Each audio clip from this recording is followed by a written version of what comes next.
Add blocky से जो मैं अनाया के लिए लेके आई थी मैं आप लोगों को दिखाती हूँ। और अपने लिए अच्छा ये वाले मैं लेके आई थी कार्ड, बहुत रीज़नेबल प्राइस में मिले थे। ये 100 का था। ये देखिए कितनी क्यूट पिन्स हैं ये। और एक ये वाला था, एक ये वाला लेके आई थी मैं, मुझे जो अच्छा लगा था वो वाले मैं ले आई थी। और ये वाली पिन्स थी हर कलर में, इतनी प्यारी लगी थी मुझे। ये वाली थी, इसमें से कुछ दो मैंने मतलब यूज़ कर ली है। और ये वाली थी, इसमें रिंग्स भी हैं बच्चों की, दो मैंने अपनी भतीजी को दे दी है। और बाकी ये इसमें ये वाली हैं अभी। और ये स्टड भी थे छोटे छोटे, सब तो 100 रुपीज़ के मिले ये वाले। ये देखो ये भी 100 रुपीज़ का उधर से मिला था। तो अब मैं सोची थी और भी ज़्यादा मैं ले आती। अच्छा, और ये भी 100 रुपीज़ का ही उधर से मैं बैन लेके आई थी। बाकी अनाया की कुछ जूड़ी इधर है, कुछ इधर है, दूसरे ड्राज में रखी हुई है। जो साइड पे हटो। और एक अनाया के लिए मैं ये लेके आई थी, पिंक कलर का, इतना प्यारा है ये देखिए। और एक मैं अपने लिए ये वाला लेके आई थी। ये आई थिंक मेरे ख्याल से ये 150 रुपये का मिला था और मुझे बहुत ज़्यादा प्यारा लगा था। ये वाला तो मुझे हुमा ने दिया था। और ये वाली चीज़ें थी जो मैं उधर से लेके आई थी। और एक और थी। जोहान तुम्हारी बुक किधर है, वो लेके आना।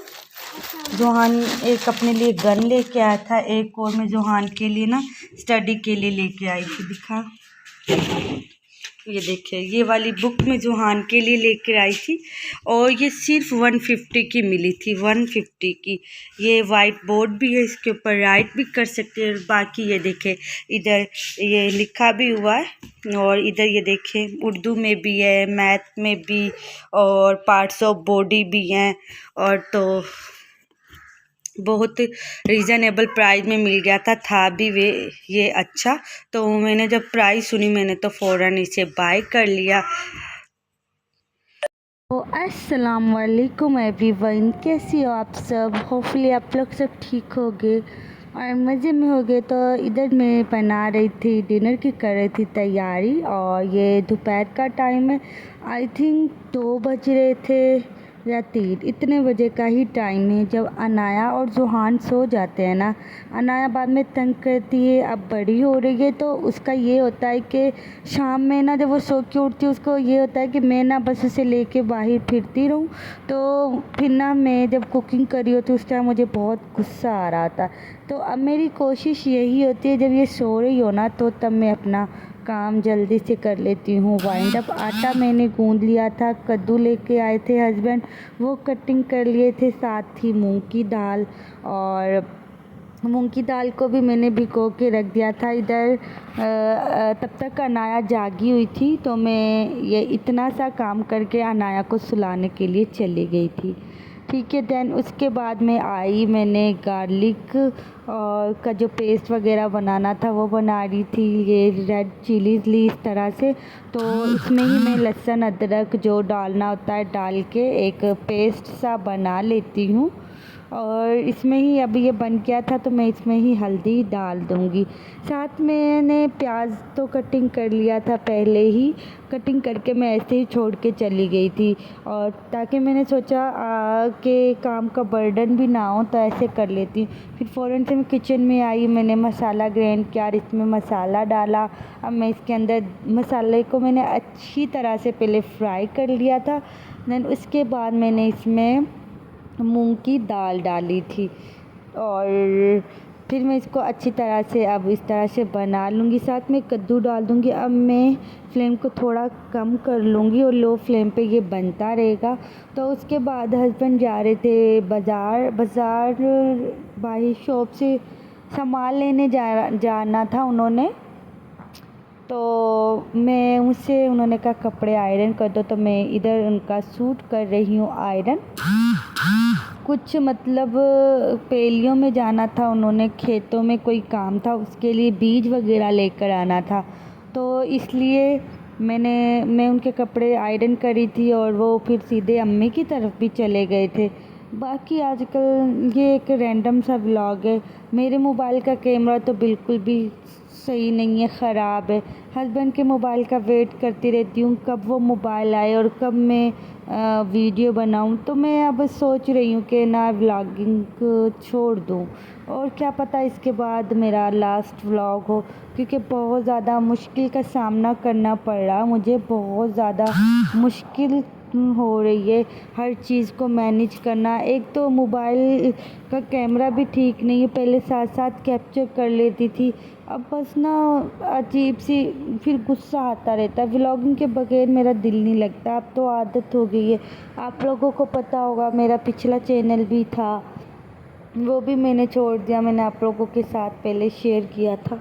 उसको छोड़ने की क्या वजह बनी थी, मुझसे क्या गलती हुई थी, इंशाल्लाह मैं आप लोगों को ये भी बात बताती जाऊंगी। दूसरा ये कि दरमियान में मैंने ना व्लॉगिंग मिस कर दिए थे, व्लॉग एक दो दिन छोड़ के डालने लगी थी। उसकी वजह से मेरे इस चैनल पे अब व्यूज़ भी अच्छे नहीं आ रहे और सब्सक्राइबर तो मेरे बढ़ ही नहीं रहे ना, और मैं इतना डिमोटिवेट हो गई हूँ। मैं चाहती हूँ अच्छे से अच्छा कंटेंट लाऊं, पर क्या करूँ, ये कह लो किस्मत मेरा साथ नहीं दे रही, या अल्लाह ताला को मंजूर ही नहीं है कि मैं ये काम करूं। समझ में ही नहीं आता सीरियस में। तो अब मैं वॉइस ओवर भी करी ना, बहुत ज़्यादा अपसेट हो चुकी हूँ मैं ज़िंदगी से, समझ में कुछ भी नहीं आ रहा मुझे। और ये ब्लैंकेट मैंने इस तरह से भिगोया हुआ था, और अब आज तो मैंने इसको डाल दिया है निकाल के। बाकी आप लोगों को दिखा रही हूँ आज। अब तो अच्छी खासी धूप लगी हुई है, और मुझे पता है ज़िंदगी में आजमाइशें आती रहती हैं, हमें अपने आप को मोटिवेट रखना चाहिए। पर कितना मोटिवेट करूँ मैं, पिछले 2-3 साल से पिछले चैनल पे काम कर रही थी, वो मैंने छोड़ दिया। उस पर मैंने इतनी मेहनत की है ना, बहुत ज़्यादा। मुझे नहीं लगता कोई मेरा व्लॉग यहाँ तक देखेगा, तो मुझे इतनी इमोशनल होने की भी ज़रूरत नहीं है। खैर, फिर किसी दिन आप लोगों के साथ मैं शेयर करूँगी वो वाली स्टोरी भी। और बाकी दिन में और अनाया कर रहे थे ब्रेकफास्ट, और ये कुछ आगे पीछे हो गए क्लिप। इधर मेरे दाल कद्दू भी बन के तैयार हो गए थे, और शाम में लेके आए थे हस्बैंड, फ्रूट ले आए थे, बनानाज और ये एप्पल थे और जापानी फल।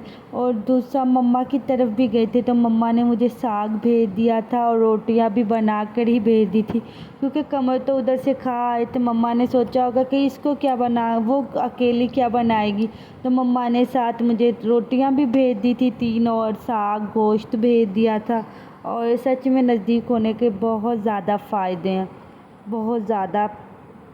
इस वक्त ना मैं रोने वाली हुई पड़ी हूँ बहुत ज़्यादा, क्योंकि ना मैं बहुत डिमोटिवेट हो गई हूँ बहुत ज़्यादा। कुछ समझ में नहीं आ रहा क्या करूँ। एक मोबाइल के अबाउट अगर कॉन्टैक्ट में अच्छा रखना भी चाह रही हूँ तो कैसे रखूँ, समझ में ही नहीं आ रहा, क्योंकि मुश्किल ही बहुत ज़्यादा हो गया, बहुत ज़्यादा मुश्किल हो गया। एक मोबाइल सही नहीं, मैं कैसे व्लॉगिंग करूं, कैसे अपने आप को दोबारा से मोटिवेट करूं, क्योंकि मुझे मोटिवेट करने वाला इस वक्त कोई भी नहीं है, कोई भी नहीं है। और ना बस ना, शायद अब मैं व्लॉगिंग छोड़ ही दूं, यही अच्छा है मेरे लिए, यही बेहतर है। जब कभी मेरा ट्राईपोड ख़राब हो जाता है, ट्राईपोड ख़राब हो गया, अब मेरे मोबाइल का कैमरा ख़राब हो गया, कभी मेरे चैनल को कुछ हो जाता, मैं मेरी ज़िंदगी। तो आज का व्लॉग मेरा यहीं तक था। हम मिलेंगे इंशाल्लाह नेक्स्ट व्लॉग में, तब तक के लिए अल्लाह हाफिज़। और क्या पता नेक्स्ट व्लॉग मेरा लास्ट व्लॉग हो, समझ में नहीं आ रहा कुछ भी।